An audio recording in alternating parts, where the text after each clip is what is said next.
Que le Seigneur vous bénisse richement. Bwana amebariki kwa utajiri. Est-ce qu'on peut acclamer très fort pour le Seigneur? Eti tunaweza kushangilia kabisa Bwana.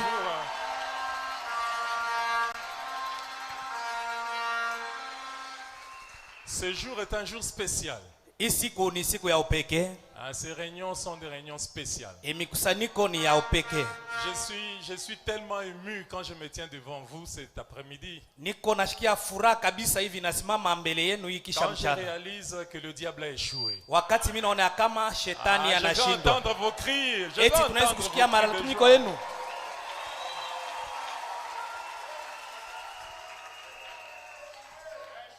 J'étais venu pour des réunions de réveil. Mais les réunions de réveil se sont transformées en réunions de dédicaces.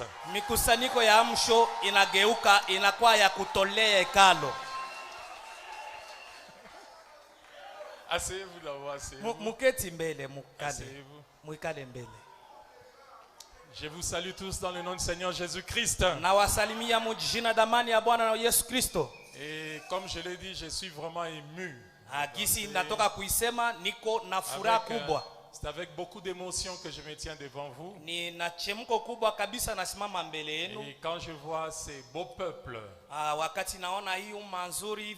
et ces peuples merveilleux qui se tiennent ici devant moi, le fruit de ministère de 3 grands pasteurs qui ont produit un peuple si merveilleux. Et le pasteur Richard, le pasteur Gédéon, le pasteur racheté, des grands hommes. J'aimerais que vous acclamiez très fort pour eux. Et vous savez, nous sommes des chrétiens. Et frère Branham nous a dit que le chrétien ne meurt pas. Donc, nous ne considérons pas que les pasteurs sont morts, les pasteurs sont vivants. Nous parlons d'eux comme étant des vivants, donc tout est normal, tout est bien. Est-ce qu'on peut acclamer pour les 3 pasteurs qui ont produit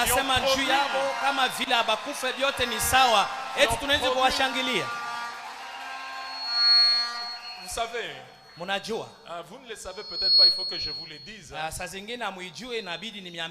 Le pasteur Richard est un homme bon avec un très bon esprit. Très bon esprit. Et vous vous souvenez, je sais qu'il y a plusieurs qui n'étaient pas là. Et lors de votre première dédicace, lorsque c'était juste une petite église. C'était en 2004, hein? 2000 combien? 2005, hein? 2005. C'était juste une petite église comme cette estrade ici pratiquement. Mais c'était tellement beau. Et j'étais là et le pasteur Richard m'avait demandé de parler. Je sais que beaucoup ne sont plus là. À l'époque, j'étais qu'un jeune homme, un jeune pasteur. Mais il m'avait fait confiance pour me laisser parler à son peuple. Un homme très bon. Je n'oublierai jamais ce jour-là. Quand je suis entré dans ce petit temple qui était tellement beau, je me suis dit, Seigneur, est-ce que tu peux me donner aussi un temple beau comme celui-là? Et aujourd'hui, moi aussi, j'ai un petit temple beau, n'est-ce pas, pasteur? Maintenant, mon désir, quand je viens ici, je regarde ce beau temple. J'ai dit à Dieu, est-ce que tu peux me donner aussi un temple comme celui-ci? Combien vont prier pour moi pour que j'ai un temple comme celui-ci? En tout cas, je voulais vous féliciter sincèrement pour le travail accompli. Et que le Seigneur vous bénisse richement. Donc, comme je l'ai dit, le pasteur Richard, c'est un ami, un homme bon. Le pasteur Gédéon également, un homme très bon. Et ils ont tous prêché chez moi, le pasteur Gédéon également. Et peut-être ceux qui ne le savent pas, il est venu prendre son épouse dans mon église. Oui. La sœur Lucie, c'est ma brebis en fait, c'est ma brebis. Je ne sais même pas si elle est là ou je ne sais même pas si elle est là. J'aurais vraiment voulu la voir. Et après le pasteur Gédéon, nous avons le pasteur Racheté qui est aussi un ami, un homme bon.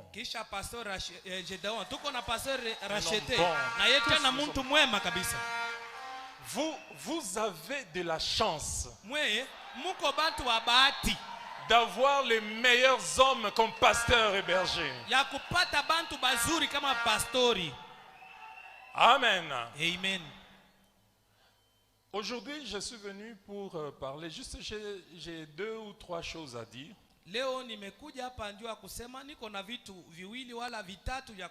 Et je sais qu'avec des grands hommes comme celui-ci, vous connaissez toutes ces choses. Hein?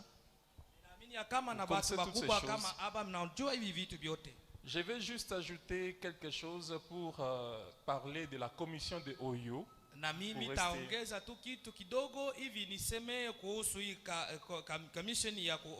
J'aime toujours rester dans le contexte du sujet. Et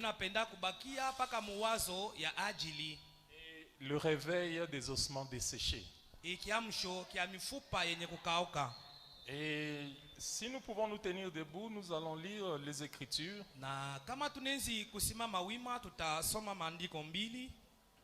Et je salue tous les serviteurs de Dieu qui sont là. Que Dieu le Seigneur vous bénisse richement. Je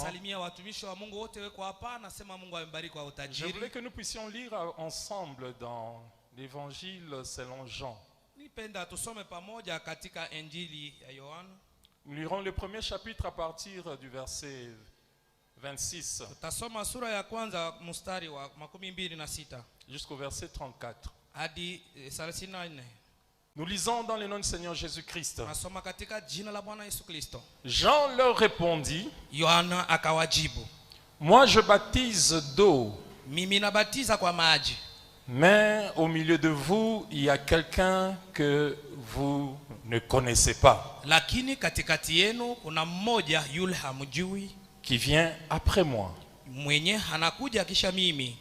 Je ne suis pas digne de délier la courroie de ses souliers. Ces choses se passèrent à Béthanie, au-delà du Jourdain, où Jean baptisait. Le lendemain, il vit Jésus venant à lui et il dit: voici l'agneau de Dieu qui ôte le péché du monde. C'est celui dont j'ai dit: après moi vient un homme qui m'a précédé, car il était avant moi. Je ne le connaissais pas, mais c'est afin qu'il fût manifesté à Israël que je suis venu baptiser d'eau. Jean rendit ce témoignage: j'ai vu l'Esprit descendre du ciel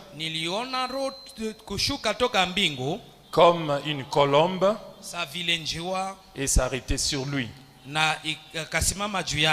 Je ne le connaissais pas, mais celui qui m'a envoyé baptiser d'eau, celui-là m'a dit: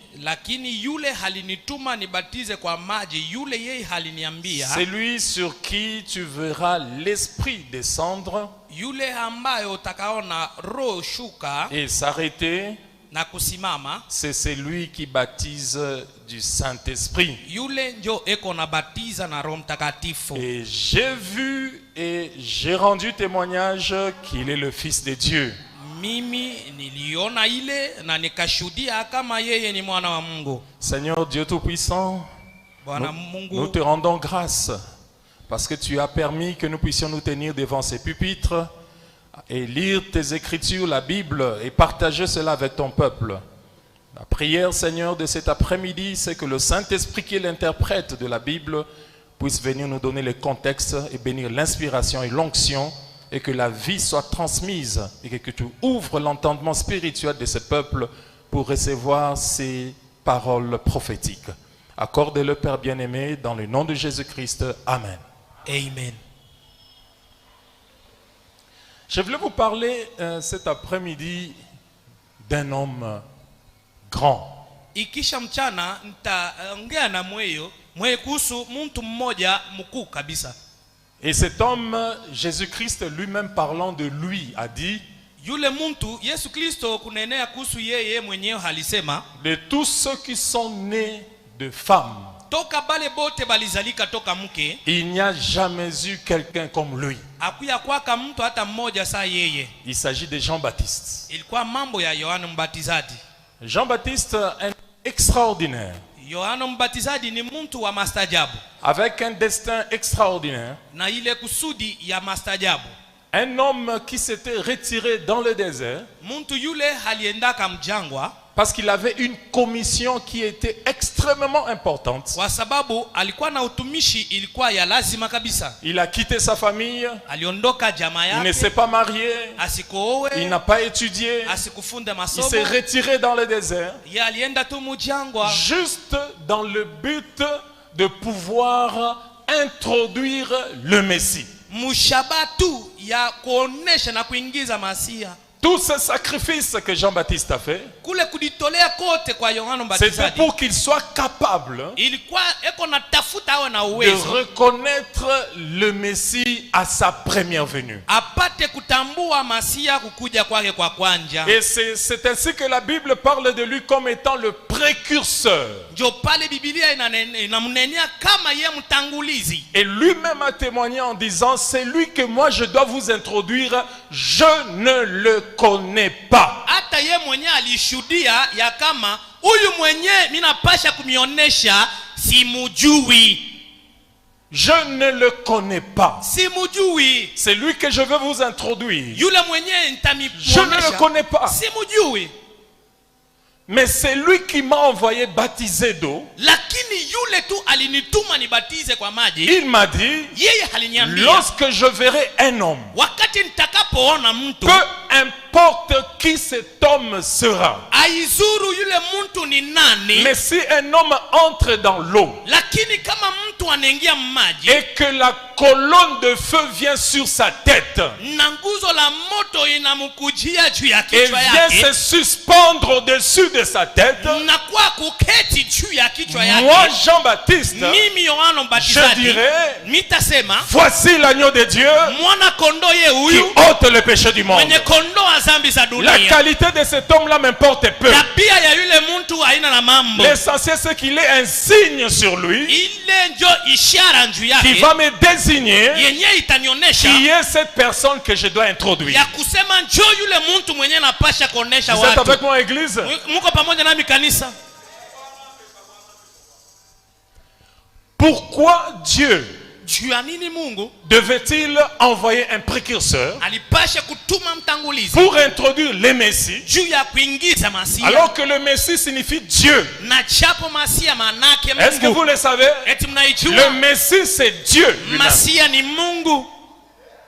Et Jean-Baptiste devait introduire quelqu'un na Yohana Mbatizaji alipasha kuingiza mtu que lui-même ne connaissait pas, mwenye peka asijui, alors que Dieu s'était déjà manifesté en Israël de plusieurs manières. na chapo Mungu alikuwa kujionekanisha Muisraeli munamna ya kuacha Depuis Moïse, tango Musa, depuis Abraham. tango Ibrahimu. Mais la raison pour laquelle lakini sababu Dieu yenyewe avait envoyé Jean-Baptiste yenye Mungu alituma Yohana pour introduire Mbatizaji le Messie, juu ya kuingiza Masia, c'est que le Messie qu'ils qu'ils attendaient ya kusema masia yule walikuwa anachunga n'allait pas venir sous la forme que eux connaissaient. ye hashikupashe kukuja muile mfano yenye bo balikuwa najua. Chaque fois lorsque Dieu envoie un précurseur, Wakati yote Mungu kutuma vous devez mtangulizi, retenir ceci, église, unapasha kushika hii c'est que kanisa la personne que vous attendiez, ya kusema yule mtu mlikuwa anaongojea vous ne le connaissez pas. amutamtambua.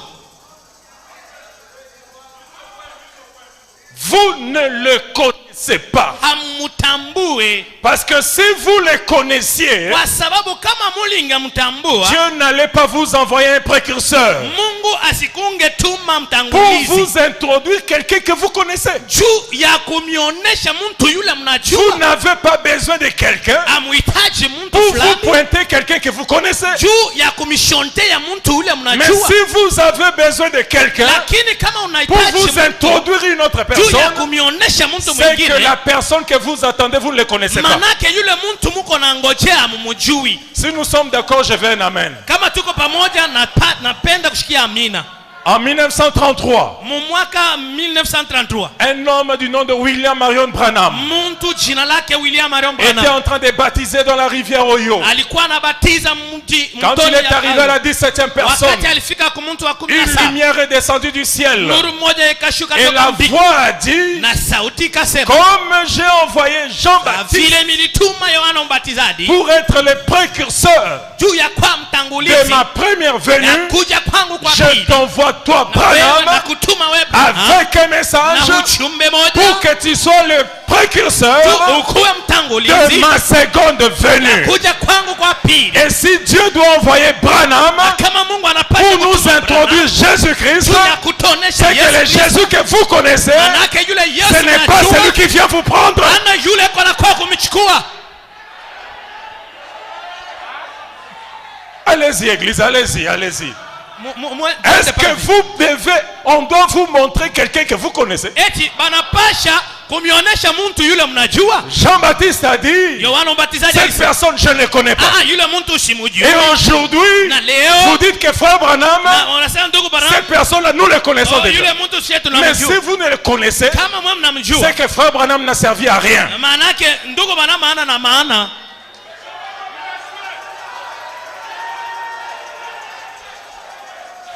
Vous ne pouvez pas attendre une personne que vous ne connaissez pas. Hawezi kongojea yule mtu ambao haujui.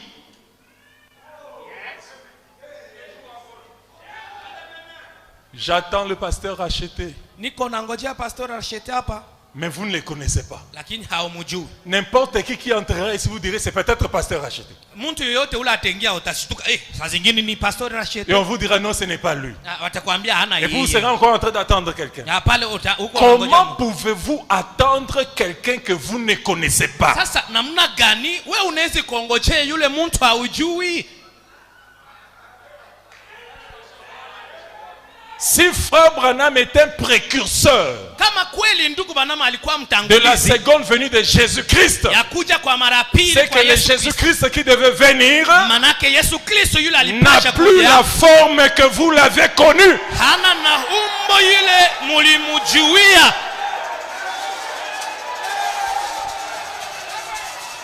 Quand Dieu envoie un précurseur, Wakati Mungu ça anatuma signifie mtangulizi, que la personne que vous attendez manake yule mtu a munaongojea changé de visage. anabadilisha uso.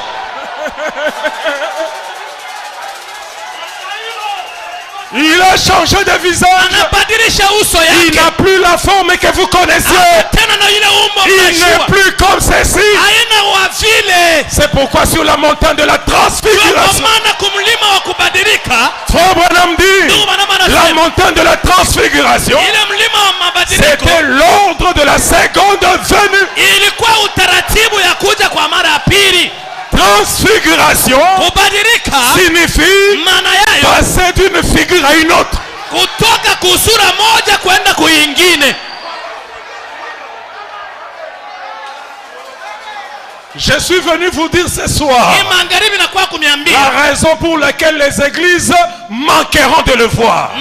sababu yenye makanisa itapusa kumuona. Si les pentecôtistes Kama wapentekoste attendent ce Jésus-là, beko na chunga ule Yesu, vous aussi, na mweye vous attendez celui-là. na chunga wa vile. Moi, je suis venu vous parler de Branham, Mimi nilikuwa kumiambia se Branham qui a dit mwenye alisema la seconde venue, kuja kwa mara ya ce sera pili sur la montagne de la transfiguration. itakuwa pa mulima wa mabadiliko.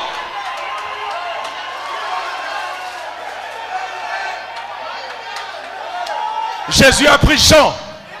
Jésus Yesu a pris Jean, alibeba Jacques, Pierre, Pietro, ils sont montés sur la montagne. bakaenda Il a kumulima, dit, je veux vous montrer quelque chose akasema mitamionyesha kitu fulani au sujet de ma seconde venue. kuhusu kuja kwangu kwa mara ya pili. La raison pour laquelle il vous faudra un précurseur, Sababu yenyewe itamibidi c'est que je mutangulizi ne viendrai pas avec le visage que vous me voyez. ni kusema sitakuja na uso yenyewe munaona hii. C'est du français. Ile si ni Kifransa. Transfiguration. Kubadilisha umbo, Changer de visage. kubadilisha uso C'est l'ordre de la seconde venue. ni utaratibu ya kuja kwa pili. Si nous attendons Jésus sous cette forme, Kama tunaongojea Yesu wa hii umbo, même le pape a la photo de Jésus dans son bureau. hata papa na yeko na picha ya Yesu mu ofisi yake, Nous aussi nous avons sa photo. na sisi pia na picha Donc nous lake. n'avons pas besoin de Branham. Kusema hatuhitaji Nous Branham. le verrons dans les airs. Utamwona muhewa.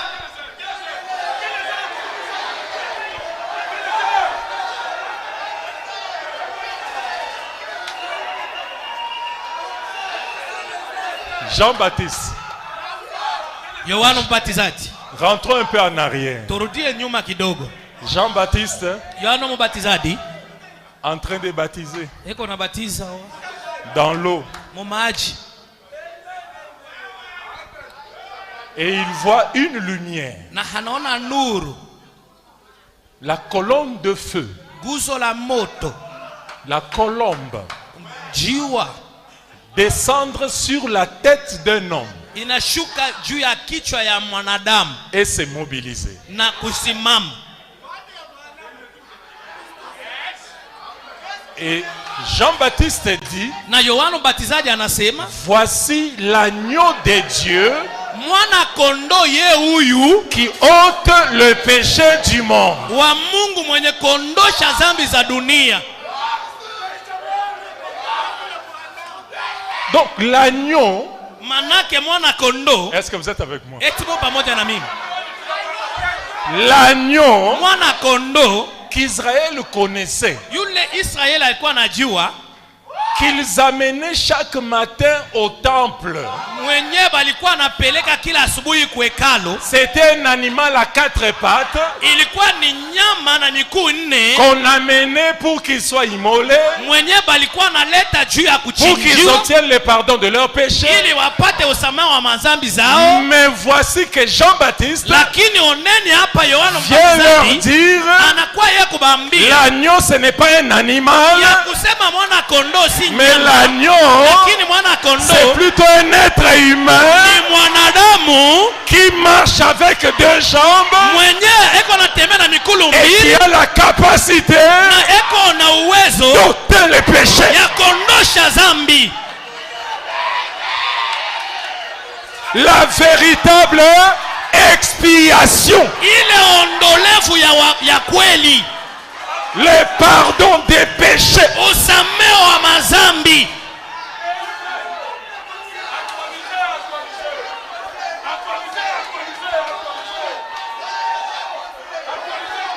Alors Jésus-Christ, Sasa pale Yesu Kristo, Jésus-Christ, Yesu Kristo il est entré dans l'eau. anaingia mu maji.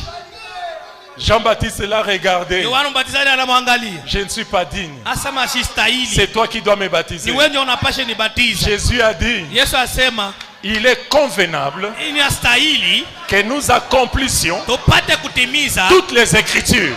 maandiko yote, Celle-ci aussi doit s'accomplir. na hii nayo inapasha kutimilika. Moi, Mie je suis la parole. niko neno, Toi, weye tu es le prophète.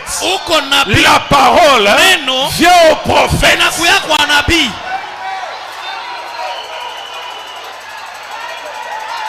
La première venue, kuja kwa kwanja c'était la parole ilikuwa neno venant vers le prophète. ilikuia nabii. Comme j'ai envoyé Jean-Baptiste, Vile militumaka Yohana je Mbatizaji, vous enverrai William Branham nami nitamitumia William à Branham ma seconde venue mukuja kwangu kwa pour être pili les précurseurs. juu ya kwa Vous mtangulizi. devez de nouveau voir Tunapasha mara tena kuona la parole neno qui vient vers le prophète. iko na kujia nabii. Le jour où vous verrez la parole Ile siku mtapoona venir neno vers le prophète, na kwenda kwa vous nabii, avez votre seconde venue. pale muko na mara kuja kwa mara yenu ya pili.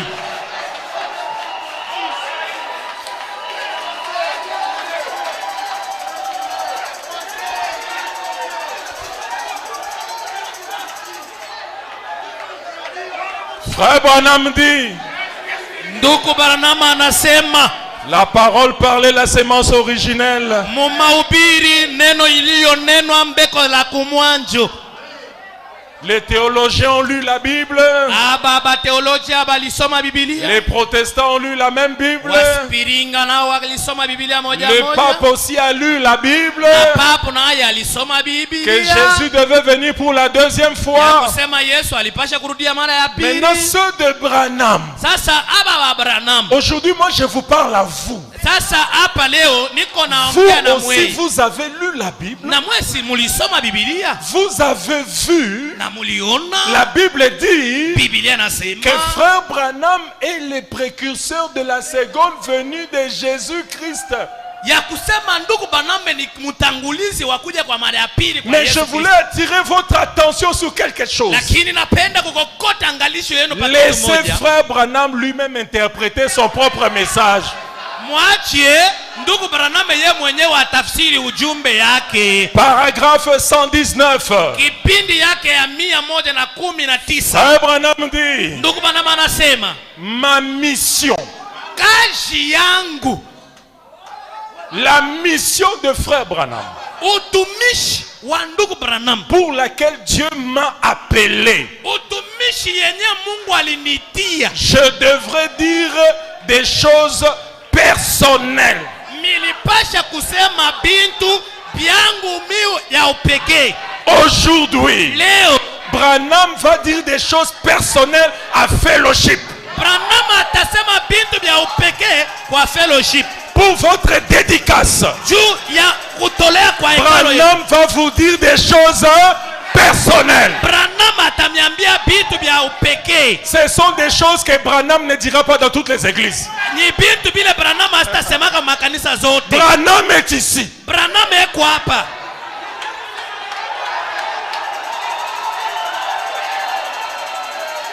Frère Branham dit, Ndugu Branham anasema si un incrédule vous dit kama mtu kuamini anamiambia que Branham est mort, ya kusema Branham ashakufuaka, ne le croyez pas. mushiaminie.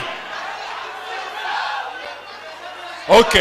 Sawa. Frère Branham, Ndugu Branham, dis-nous des choses personnelles. utuambie sasa bintu byako bya Les pekee. prophètes disent, Nabii anasema je vous avais dit que j'allais le faire. mimi niambia sema nipasha kuitenda. Voyez-vous? Munaona? Et que j'allais le dire au monde entier. Na mimi lipasha kuisema kwa ulimwengu mzima. On n'a pas peur, on va dire les choses. Hatuna na boka, tutasema bintu. Ou vous prenez, ou vous rejetez. Wala unabibeba, wala lwako unabitupa. Nous ne dirons rien de nous-mêmes. Vous allez lire vous-même. Où se trouve le projet? Shie, hatutasema bintu vya shie benyewe. Tuko nasema eti kuko kibao pale. Kiko hapa. Lisez, hein? Mwanze Frère Branham kuisomea. dit, Ndugu Branham anasema ma mission, kazi yangu je crois, naamini sur la terre, hapa pa dunia c'est quoi? ni nini? C'est d'être le précurseur Ni kuwa mutangulizi de la parole ya neno qui doit venir. yenye inapasha kuja. Donc si frère Branham n'était pas venu, Manake kama ndugu Branham asikukuje, la parole ne serait pas venue. neno yo haikupashaka kuja. La parole, ce n'est pas la Bible. Neno sio Biblia. Les luthériens avaient la Bible. Waliteria walikuwa na Biblia. Les Wesleyens avaient la Bible. Wesley walikuwa na Les Biblia. pentecôtistes avaient la Bible. Mais quand Branham vient, il dit la parole doit venir. Anasema neno inapasha kuja. C'est qu'ils avaient la Bible sans la parole. Manake walikuwa na Biblia bila neno. Vous pouvez avoir la Bible, mais sans la parole. Mais ici à Fellowship, vous avez la Bible et la parole.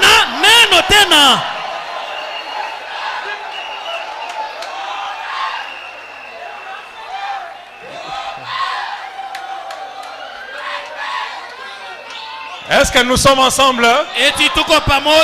Adam dans le jardin d'Éden, est-ce qu'il avait la Bible?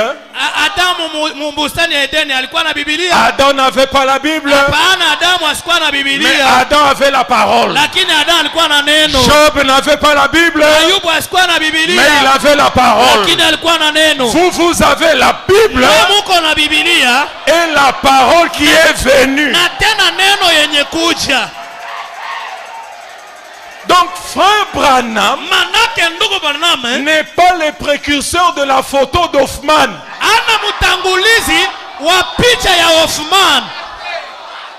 Frère Branham n'est pas le précurseur de la photo d'Hoffman. Mais frère Branham est le précurseur de la parole.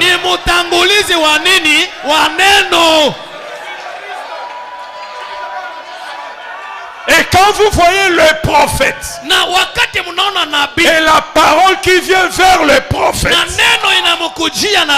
vous avez la venue du Seigneur. À la première venue, le prophète Jésus est venu vers le prophète. C'était la première venue. La deuxième venue, la parole et William Branham, vous avez la seconde venue.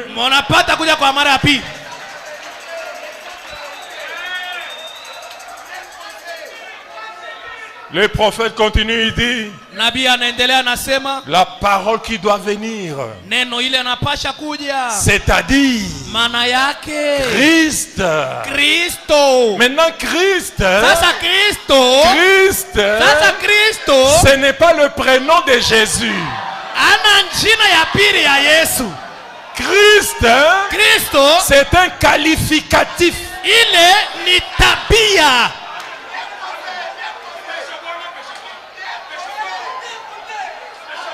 Christ, ce n'est pas le nom de Jésus. Christ, c'est le qualificatif de Jésus.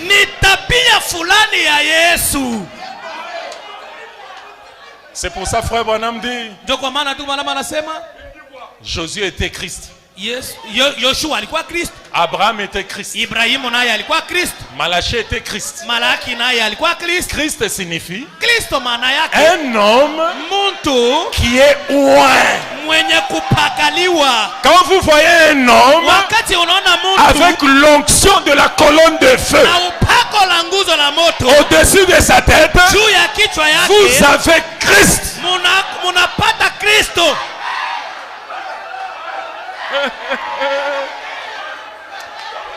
Ah, vous êtes une église merveilleuse, hein? On peut continuer, hein?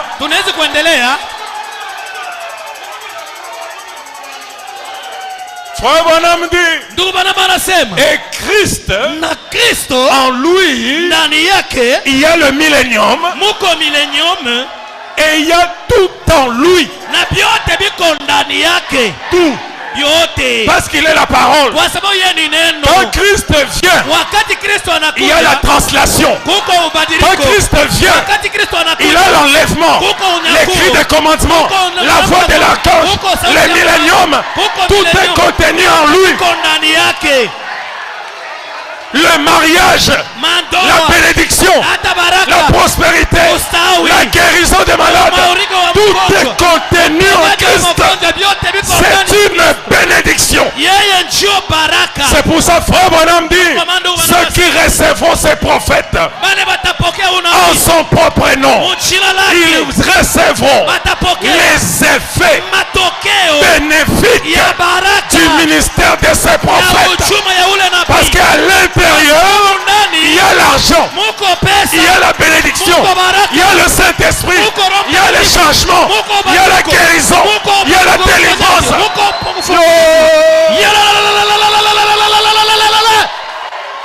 Vous avez tout. Vous avez tout. C'est un cadeau emmailloté. Le ciel vous a donné les cadeaux. Ces cadeaux s'appellent l'île Malachi 4. Prenez les cadeaux.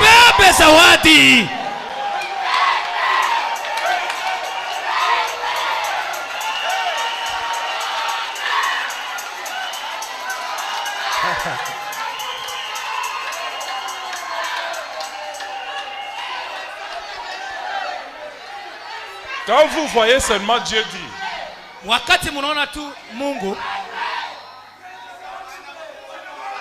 j'envoie un précurseur. C'est qu'il y a un problème.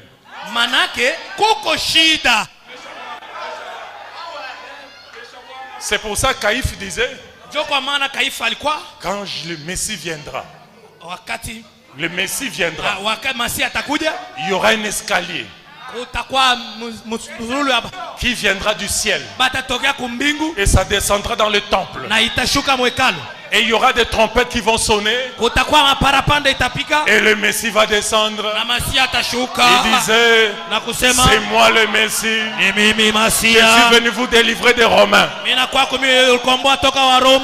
Mais quand il est né, quand le Messie est venu, un bébé, un bébé,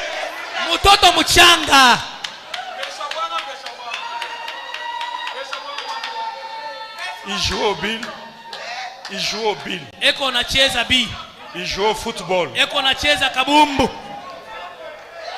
Et en plus c'était le cousin de Jean-Baptiste.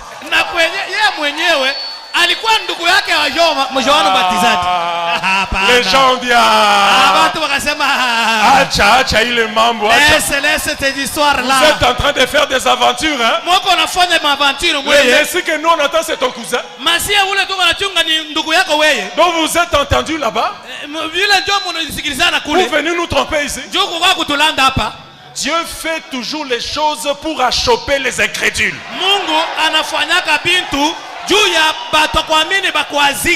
La Bible appelle ça la pierre de Sion. Là où Dieu se trouve, il doit toujours y avoir une pierre d'achoppement. Jésus, c'est aujourd'hui qu'on chante les Galiléens, les Galiléens. La Galilée, c'était un territoire qui était proche des nations qui ne croyaient pas en Dieu. Galilaya ilikuwa ni territori ilikuwa karibu na watu wa mataifa bale hawakuwa naamini Mungu. Il n'y avait aucune promesse dans la Bible hakukuwake hata malako hadi que quelque chose pouvait sortir de Galilée. Ya kusema kitu fulani kilipaswa kutokea mu Galilaya. Et cet homme-là Jésus, na yule muntu Yesu, sa naissance était douteuse. Hata kuzalika kwake kulikuwa na shaka. Il y avait des rumeurs. Kulikuwa tu kusema sema. En Israël, un militaire avait engrossé Marie. Oh, askari moja alipatia Miriamu mimba. C'est aujourd'hui que les gens pensent que c'est facile. Oh Yesu, oh Yesu. Jésus, personne ne voulait de lui. Personne ne voulait de lui. Écoutez-moi bien. Dieu fait ça exprès. De sorte que si vous n'êtes pas élu, vous ne verrez pas.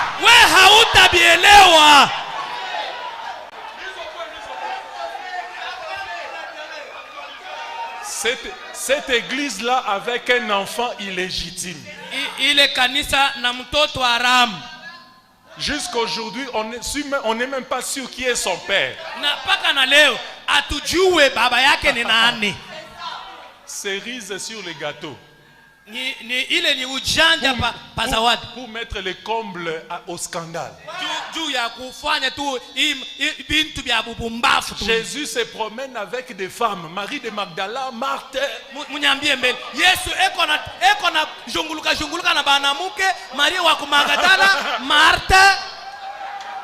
C'est quel homme de Dieu ça, hein? Quel homme de Dieu? Vous le suivez, vous vivez. Vous refusez, vous mourrez. Unamfuata unaishi, unamkatala unakufa.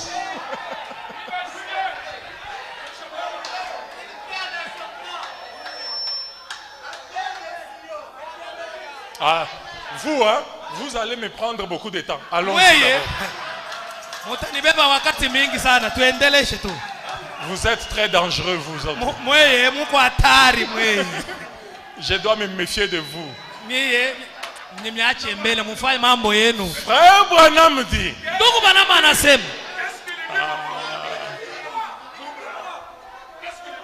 Israël en Égypte. Parce que c'est que les églises ne connaissent pas. C'est que Jésus là n'a pas un seul aspect. Jésus n'a jamais eu un seul aspect. À la montagne de la transfiguration, il leur a d'abord flashé ça.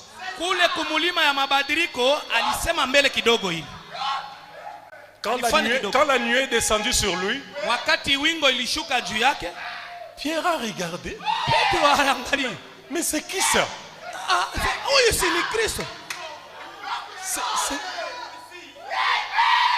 C'était un autre visage.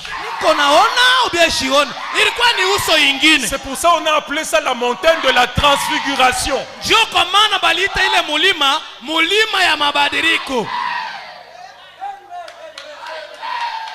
Mais Jésus leur a dit, ce que vous avez vu là, fellowship. Ce qu'on est en train de prêcher ce soir ici, ne le dites à personne. C'est notre secret. Laissez-les tranquilles. Vous savez que même votre présence ici, c'est Dieu qui a ordonné ça.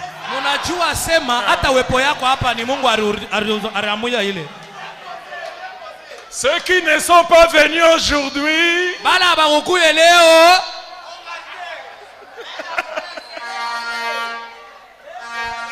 appelez-le au téléphone, qu'ils prennent les taxis qui viennent.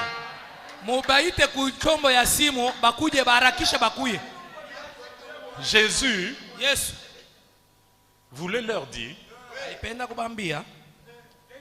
dans l'ordre de ma seconde venue, je n'aurai pas la figure que vous m'avez vu avoir. Quand je viendrai vous prendre, alors je vous enverrai un prophète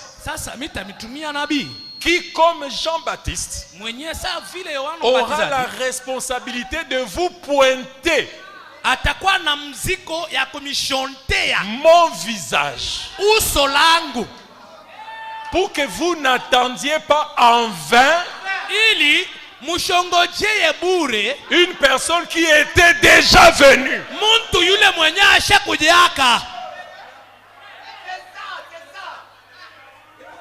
Alors, comme c'était un secret, Jésus-Christ est mort, ressuscité, enlevé. Sur l'île de Patmos,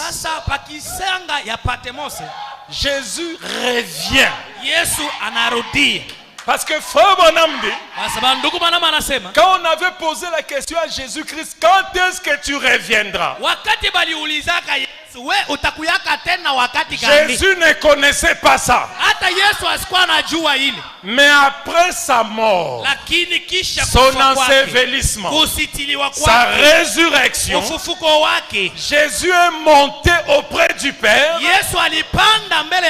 Le Père lui a donné le mystère de la venue. Alors sur l'île de Patmos, il a apporté la révélation pour donner à Jean, qui était le type de l'épouse. Parce que l'épouse, c'est la sémence d'Abraham, à qui Elohim ne doit rien cacher. Alors il est descendu sur l'île de Patmos, et Jean a entendu derrière lui une voix comme le son de la trompette. Et quand Jean s'est retourné, il dit: je me retournais pour voir la voix.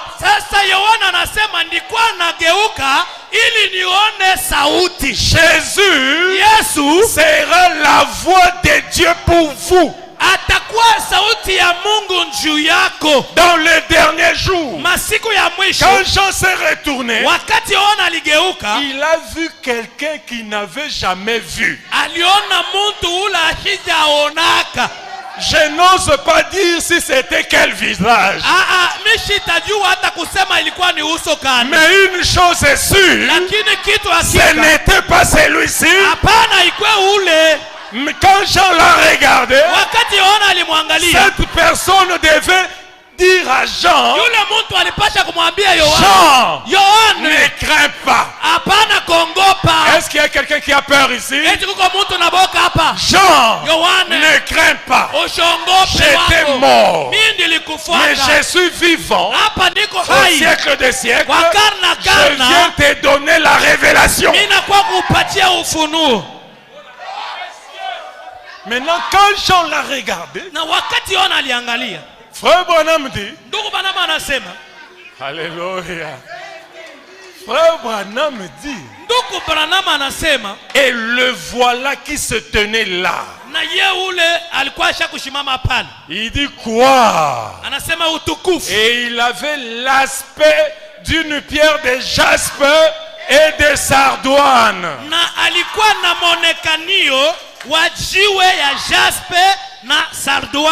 Donc Jésus a deux aspects.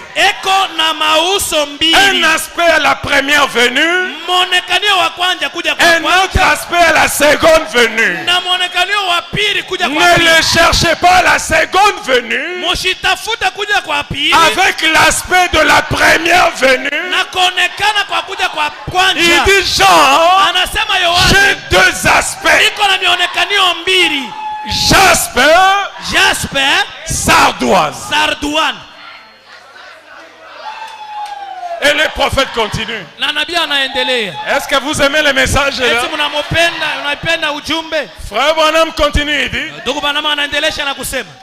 qu'est-ce que c'était le jaspe? C'était la pierre de Ruben. Vous connaissez Ruben? C'était le fils aîné de Jacob. Donc le premier. Le prophète continue, il dit: qu'était le sardoine? Benjamin. Vous voyez, le premier et le dernier. Le premier et le dernier. Il continue, il dit: on devait le considérer comme le premier et le dernier.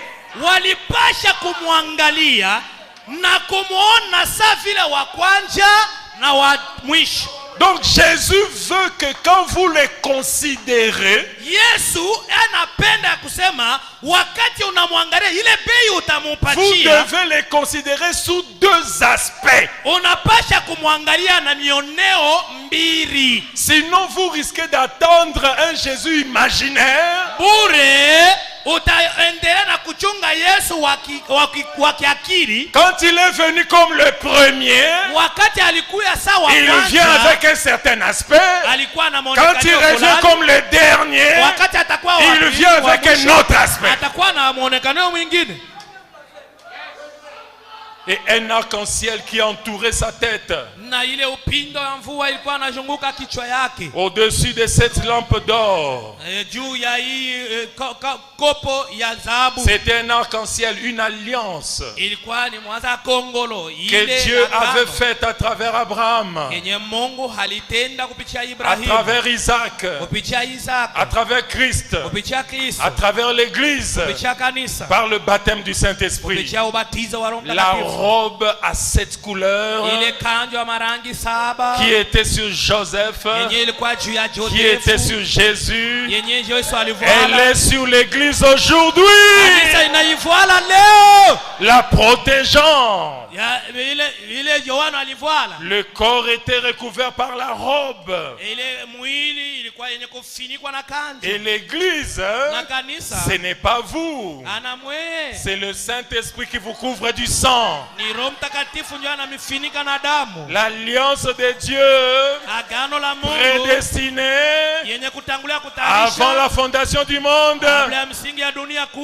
Est-ce que vous êtes avec moi? Frère Branham dit, le voilà. Alléluia.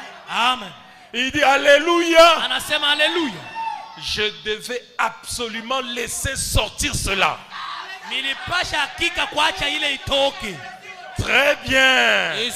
J'étais sur le point d'éclater. Quand Frère Branham parle de ces choses, il dit c'est comme si je veux m'éclater. Remarquez, vous pouvez penser que je suis fou. Si je le suis, je suis heureux. Laissez-moi tranquille. Alléluia. Très bien. Laissez-moi vous dire quelque chose. Oh, comment puis-je ne pas être heureux en sachant ce que je sais? Maintenant ce soir c'est votre tour de savoir ce que vous savez, que Jésus n'a pas un seul aspect, il en a deux.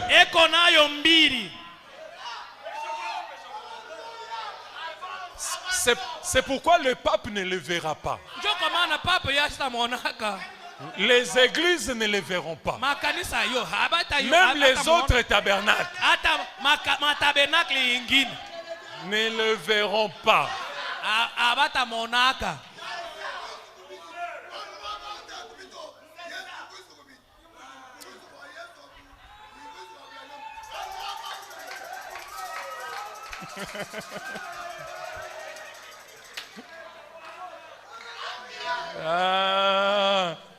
Est-ce que vous êtes l'église?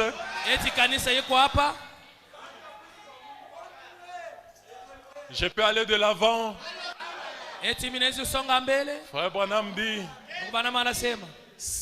il parle de Will, maintenant il parle de Malachie 4. Il dit il y aura un prophète qui viendra.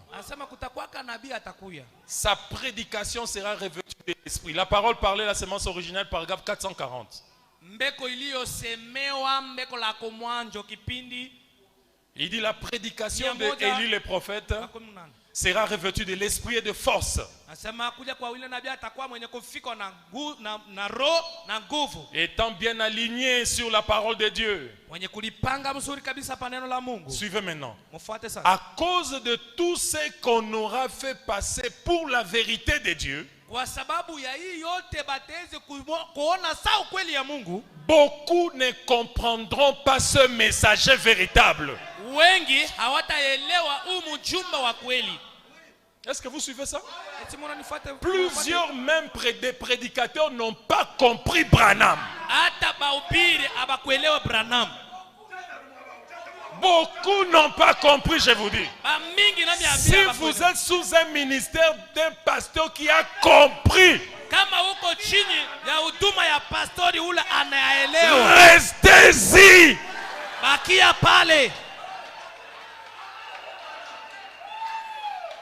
À cause de tout ce que les imposteurs auront fait passer pour la vérité de Dieu, beaucoup de véritables serviteurs de Dieu. Est-ce que vous suivez ça? Véritables serviteurs de Dieu ne comprendront pas ce messager. Ils ne comprendront pas William Branham. Beaucoup de pasteurs n'ont pas compris William Branham. Le message de frère Branham, ce n'est pas le premier poule et le deuxième poule. Non, messieurs. Ça, c'était les années de préparation. Comme quand Jean-Baptiste avait commencé. Il disait, la cognée est mise à la racine de l'arbre. Tout arbre qui ne produit pas de fruits sera coupé. C'était l'œuvre d'un évangéliste. La télévision dehors. Oh, les cigarettes et ceci, la boisson. Ça, ce n'est pas le message de frère Branham. Le message de frère Branham, c'est l'ouverture de cette sceaux. Si vous ne prêchez pas les sceaux, vous n'avez pas le message de Branham.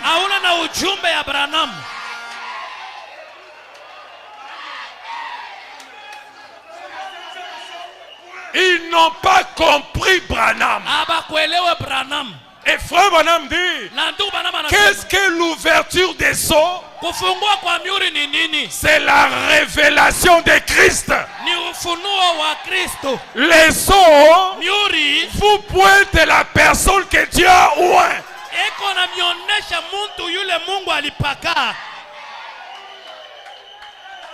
C'est pourquoi quand frère Branham a commencé avec les sceaux,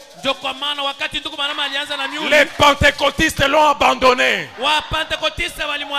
Les gens des maisons des dons avec Junior Jackson sont sortis. Ils ont pensé que le message de Branham, ce sont les dons. Oh, il faut attraper les sorciers. Dans votre famille, on t'a lié. Oh, tu as un envoûtement. Frère Branham dit, lorsque le titre de propriété est venu sur la terre, quand vous obtenez ça, des recherches approfondies sont faites sur vous. Le Saint-Esprit remonte vos arrière-arrière.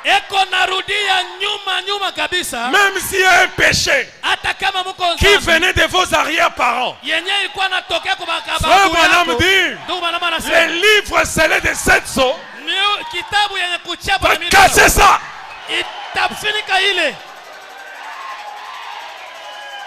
Prêchez le septième sceau. Prêchez le septième sceau et le peuple sera délivré. Plus de sorcellerie, plus d'envoûtement, plus d'idoles, plus de fétiches. Et frère Branham ajoute, vous serez sans péché. Voici l'agneau de Dieu qui ôte le péché du monde.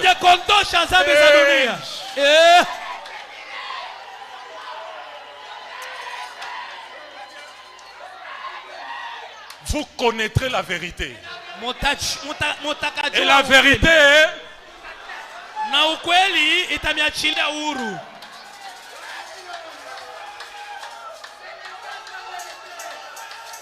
Je vis un ange puissant qui descendait du ciel. Avec le livre ouvert. Il posa son pied droit sur la terre. Son pied gauche sur la mer. Frère Branham dit, les pieds signifient possession. Il a pris le contrôle des esprits qui sont sur la terre. Il a pris le contrôle des esprits qui sont sous la mer. Il a levé la main au jour de la voix du 7e ange. Au jour de la voix de Branham. Ces petits esprits-là seront dispersés. Vous ne pouvez pas avoir Branham et avoir peur des sorciers.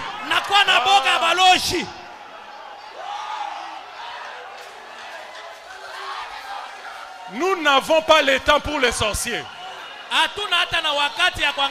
Nous attaquons Lucifer.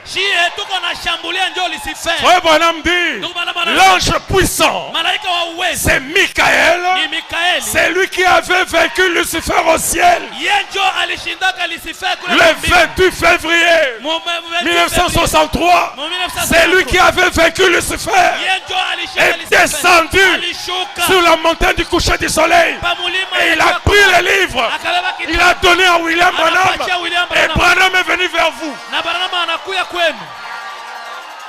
Allez-y, allez-y. Le temps du diable est terminé. Le temps du péché est terminé. Vous êtes sans tâche, ni ride, ni rien de semblable. Ce n'est pas à cause de vous, à cause de lui.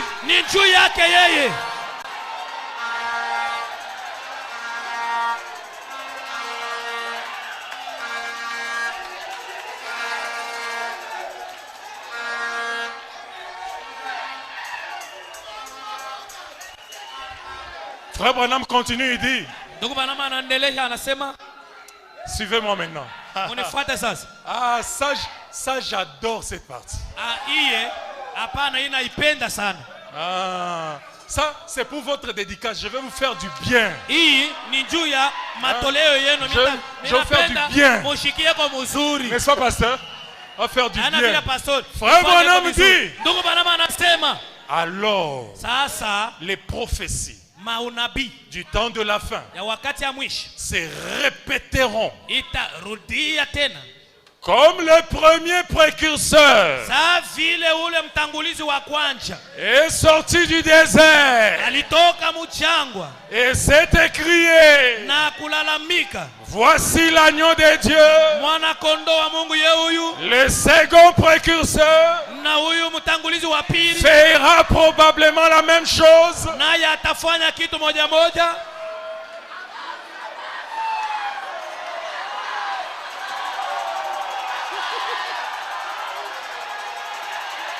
Que je continue. Le second précurseur, William Branham, dirigera les gens vers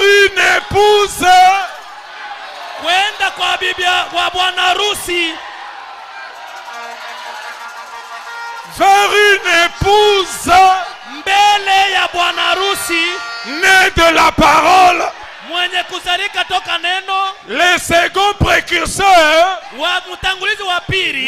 ne vous pointera pas vers l'époux.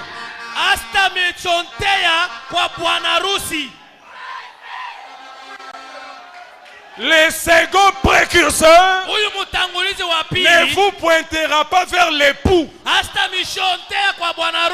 Mais le second précurseur vous pointera vers une épouse. Voici l'agneau de Dieu qui ôte le péché du monde. Ce sera une épouse née de la parole.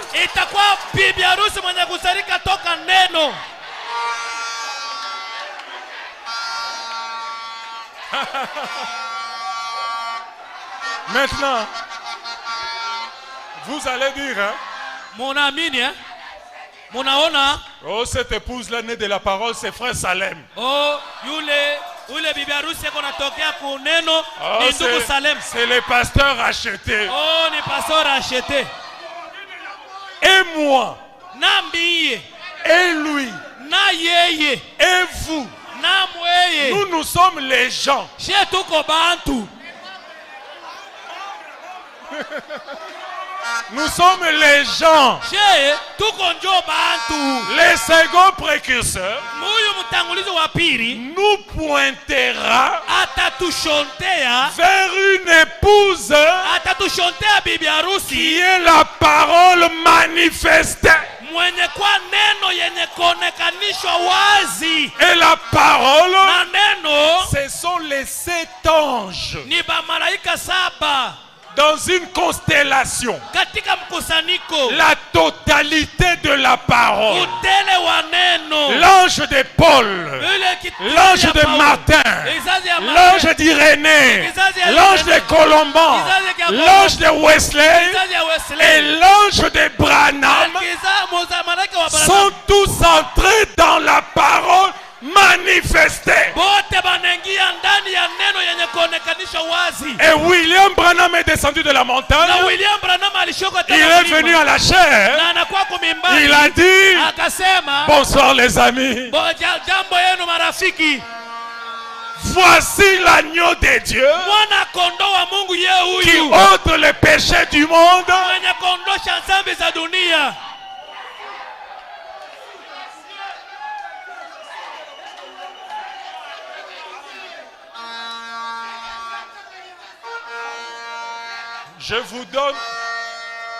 Je vous donne un dernier et puis je pars.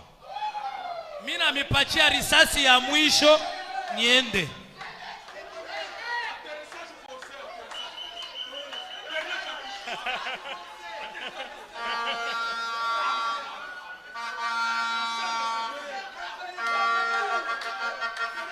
Quand Adam a péché. Wakati Adam alitenda dhambi. Quand Adam a péché. Wakati Adam alitenda dhambi. Est-ce que nous sommes ensemble? Eti tuko pamoja? Quand Adam a péché. Wakati Adam alitenda dhambi. Dieu est descendu. Mungu alishuka. Parce qu'il avait placé en Adam comme un tracking.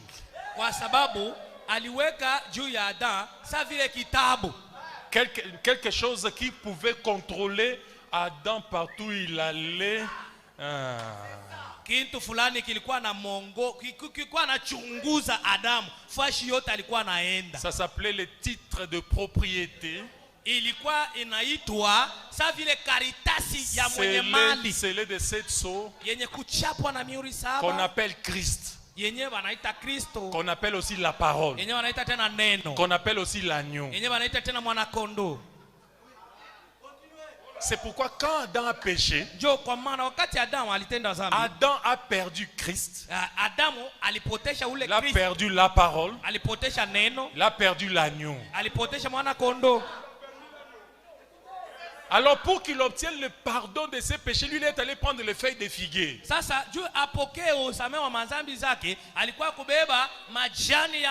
Et Frère Branham dit c'est ça la religion. Ne faites pas ceci, ne faites pas cela, ne faites pas ceci, ne faites pas cela. Et vous voyez des gens qui sont vraiment ça, ils ne rient pas.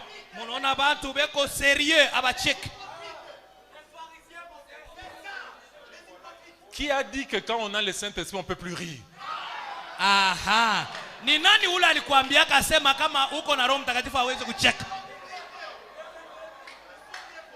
Frère Branham s'amusait avec ses amis dans la forêt, il roulait par terre. Ndugu Branham sikuwa anacheza na marafiki yake mpori, eko na viringita na chini. Dieu est descendu. Mungu alishuka avec l'agneau. Na mwana kondoo. Comme pour dire à Adam, je te ramène la chose que tu avais, que tu as perdu.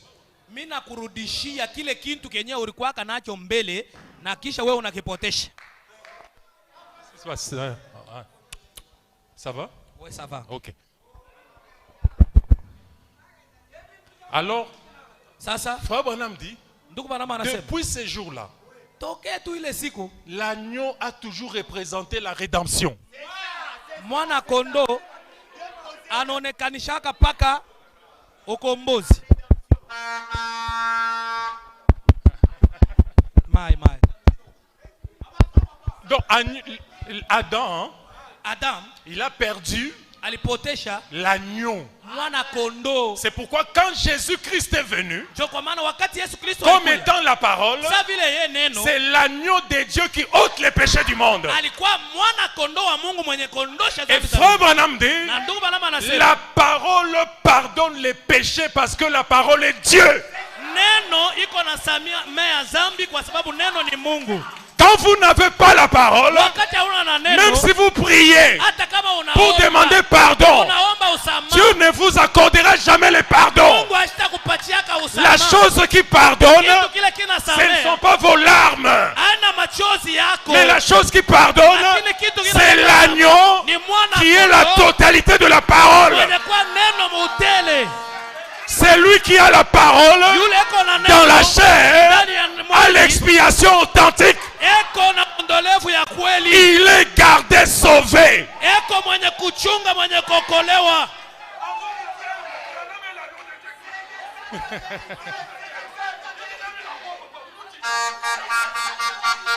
Alors quand maintenant Jésus est venu, il est venu pour remettre l'agneau à sa place.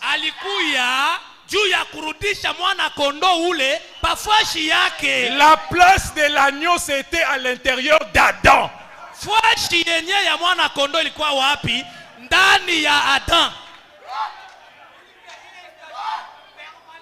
La totalité de la parole. Et pendant les âges, ils ont eu des petites portions de paroles. Mais au temps de la fin, alléluia. Amen. Quand les 7 anges sont apparus dans le ciel, Frère Branham dit, l'agneau qui faisait l'intercession a quitté les lieux d'intercession.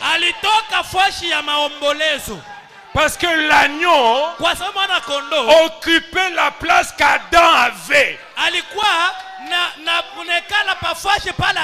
Quand Adam péchait, Adam a perdu la place. L'agneau est venu prendre cette place-là pour calmer la colère d'un Dieu courroucé. Mais le 28 février 1963, lorsque les 7 anges sont descendus dans le ciel d'Arizona, l'agneau a quitté les lieux d'intercession.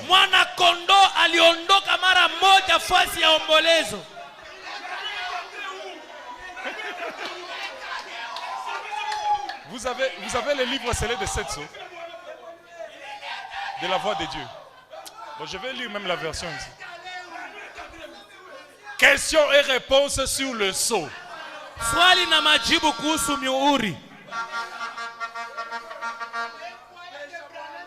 Shekinah, je suis désolé, mais la traduction de Shekinah n'est pas bonne ici. Shekinah. J'ai essayé de vérifier ça en anglais. Ils ont changé quelque chose d'extrêmement important.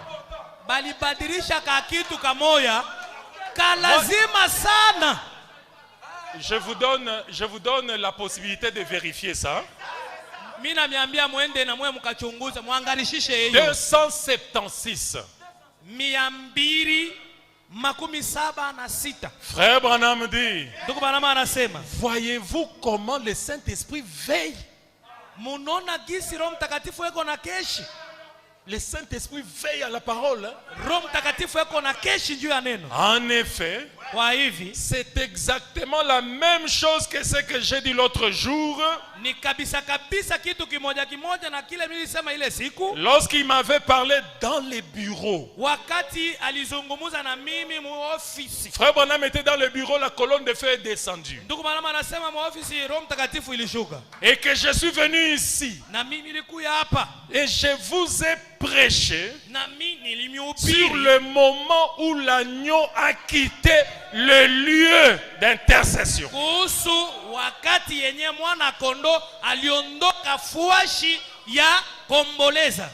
là là là là là là. Oh, maintenant, je crois que nous allons simplement prendre un sujet, vous voyez. L'agneau avait quitté son trône et il s'était avancé, vous voyez. Au moment où j'étais là, pendant qu'il était présent,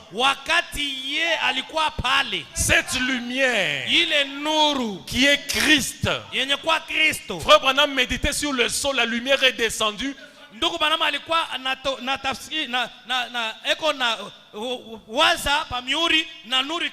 Et la lumière lui a dit, l'agneau a quitté le lieu d'intercession. Maintenant la question c'était de savoir s'il a quitté, il est allé où? Frère Branham dit, Alléluia. Frère Branham dit, quand l'agneau quitte le siège du trône, du médiateur qu'il était, non, ce n'est pas il descend ici. Ils ont mal traduit. En anglais, Frère Branham a dit, he becomes here. Il est devenu ici. Akakuwa hapa. He became here. He becomes here. Akakuwa hapa. Si vous avez ça dans la voix de Dieu en anglais, vérifiez maintenant là. Kama muko nayo mukiingereza la voix de Dieu, muangalie. Frère Branham dit, du médiateur qu'il était, il est devenu ici. Et le jour de la rédemption est terminé pour les gens.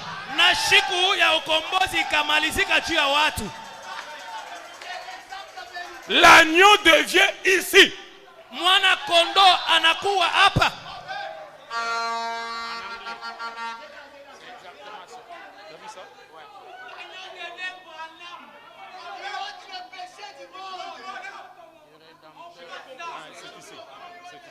He becomes down here. Voilà. Pasteur, levez la main si c'est comme ça en anglais. Pasteur, onesha mkono kama ndio vile mkiingereza. Il est devenu ici. Njo anakuwa hapa. Alors le second précurseur, Jean-Baptiste avait dit, voici l'agneau de Dieu. Mais le second précurseur va dire, voici l'agneau de Dieu.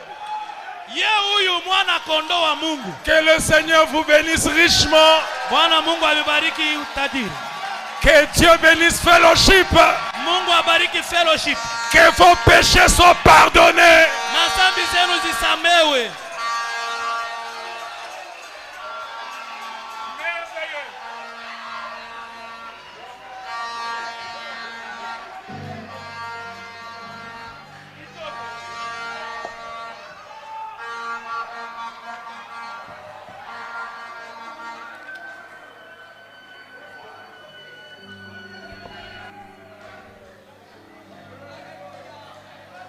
Ici.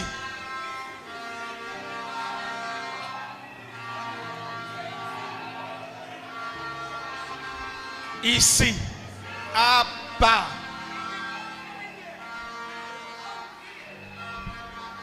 Acclamez le roi. Vikelekele.